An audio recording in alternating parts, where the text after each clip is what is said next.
Here is the non-spoiler review of the film Shubham, Telugu movie review, acted by Arshit, Srinivas, Charan Peri and other actors etc. ఇంకా ఈ movie నేను నిన్నే చూడడం జరిగింది. Sorry for the late review. నాకు health upset అయింది, అందుకే review అవ్వలేకపోయాను. Already single movie review upload చేశాను. ఈ శుభం మూవీ అప్లోడ్ చేసిన అరగంట గ్యాప్లో కలియుగం మూవీ రివ్యూ అప్లోడ్ చేసిన అరగంట గ్యాప్లో బ్లైండ్ స్పాట్ మూవీ రివ్యూ, తర్వాత అనగనగా చౌర్యపాఠం అనే మూవీ రివ్యూ కూడా అప్లోడ్ చేస్తాను. కాబట్టి మా కంటెంట్ చూడండి. రివ్యూ లేట్గా ఇచ్చినా కూడా జెన్యున్గా ఇస్తానని అనిపిస్తే సపోర్ట్ చేయండి. ఇంకా ఓవరాల్గా first story plot plus points minus points rating ఇస్తాం కాబట్టి చివరి వరకు చూడండి నా రివ్యూ. ఇంకా స్టోరీ ప్లాట్ విషయానికి వచ్చేసి ఒక సీరియల్ దయ్యం ఒక ముగ్గురు మొత్తం అందరినీ ఏడిపిస్తూ ఉంటుంది, మగాళ్ళందరినీ. ఇంతగా సీరియల్ దయ్యాన్ని ఎలా వదిలించుకున్నారనేది స్టోరీ ప్లాట్. ఇంకా ఓవరాల్గా ఈ మూవీ చూసిన తర్వాత నాకైతే just okay, one time watchable అని అయితే అనిపించింది. ఇంకా ప్లస్ పాయింట్స్ వచ్చేసి సినిమా బండి అనే మూవీ డైరెక్ట్ చేసిన డైరెక్టరే ఈ మూవీని కూడా డైరెక్ట్ చేశారు. ఎంతమంది సినిమా బండి మూవీ చూశారనేది కింద కామెంట్ చేయండి. ఇంకా ప్లస్ పాయింట్స్ వచ్చేసి వీళ్ళ సినిమా బండి అనే ఒక మూవీ ఉంది, అందులో యాక్టర్స్ని మళ్ళీ క్లైమాక్స్లో కూడా తీసుకొచ్చి ఫన్ బాగానే జనరేట్ చేశారు. అదైతే సర్ప్రైజింగ్గా ఉంటుంది సినిమా బండి సినిమా నచ్చిన వాళ్ళకైతే మాత్రం, చూసిన వాళ్ళకైతే మాత్రం.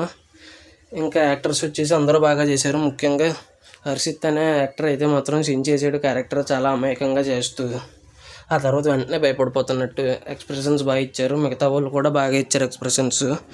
మ్యూజిక్ వచ్చేసి కొన్ని చోట్ల బాగుంది. ఇంకా విజువల్స్ వచ్చేసి చాలా న్యాచురల్గా ఉంది. ఇవి ప్లస్ పాయింట్స్. ఇంకా మైనస్ పాయింట్స్ వచ్చేసి సినిమా చాలా అంటే చాలా స్లోగా ఉంటుంది. ఓ టైంలో సీరియల్ దెయ్యం కదా అని సీరియల్ లాగా సాగతీసినట్టు కూడా అనిపిస్తూ ఉంటుంది. మ్యూజిక్ కొన్ని చోట్ల బాగుందన్నాను కదండి, కొన్ని చోట్ల బాగోలేదు. విజువల్స్ న్యాచురల్గానే ఉన్నాయి, కానీ కొన్ని చోట్ల ఎందుకో హార్డ్గా కూడా అనిపించినాయి, కొన్ని చోట్ల మాత్రమే.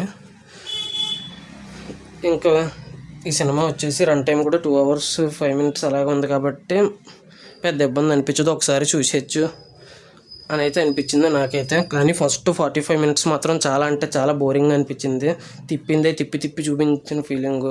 ఒకవేళ తిప్పి చూపించినా కూడా అంత ఫన్ జనరేట్ అవ్వలేదు. సెకండ్ హాఫ్లో కొన్ని రిపిటేటివ్ సీన్స్ ఉన్నా కూడా ఫన్ జనరేట్ అయింది, కానీ ఫస్ట్ హాఫ్లో మాత్రం ఆ రిపిటేటివ్ సీన్స్ అసలు వర్కౌట్ అవ్వలేదని అనిపించింది నాకైతే. సినిమా బండి మూవీ రేంజ్లో ఉందా అంటే ఆ రేంజ్లో అయితే లేదు, కానీ ఉన్నంతలో అయితే బాగానే ఉంది అని అయితే అనిపించింది నాకైతే. ప్రవీణ్ కండ్రేగుల డైరెక్షన్ అయితే ఫస్ట్ 45 minutes తర్వాత బాగుందని అయితే అనిపించింది నాకైతే. ఇక అంతేనండి. ఇంకా ఫైనల్గా ఈ మూవీకి వచ్చేసి నేను ఇవ్వబోయే రేటింగ్ వచ్చేసి 4.3 out of 5 అయితే ఇవ్వచ్చని అనిపించింది. ఈ మూవీ ఎంతమంది చూసారో మీకు ఎలా అనిపించింది అనేది కింద కామెంట్ చేయండి. ఇంకో అరగంట గ్యాప్లో కలియుగం మూవీ అప్లోడ్ చేసిన అరగంట గ్యాప్లో బ్లైండ్ స్పాట్ మూవీ కూడా అప్లోడ్ చేస్తాను. ఆల్రెడీ సింగిల్ మూవీ అప్లోడ్ చేశాను, చెక్ చేయండి. ఇంకో అంతేనండి రివ్యూ.